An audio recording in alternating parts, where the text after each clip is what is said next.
Nakon što je kukuruz dostigao najveću cenu od sredine jula prošle godine, ove nedelje su kako pšenica, tako i soja zabeležile cenovni rast.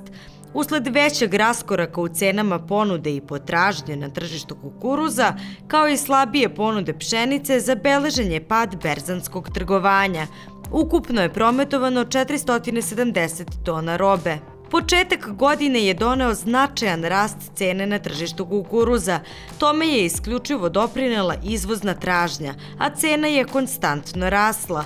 Međutim, ove nedelje je kukuruz dostigao svoj maksimum, a prodavci očigledno traže 20 do 30 para višu cenu od onog što su kupci spremni da plate. Poslednja realizovana cena iznosi 16,30 dinara. Pšenica je zabeležila svoj najviši cenovni nivo od februara 2015. Ovonedeljna cena iznosi 21,15 dinara, odnosno više je za 1,35% u odnosu na prethodno registrovanu. Ponuda pšenice je trenutno na nešto višem nivou. Cena za zrno soje takođe je registrovala rast.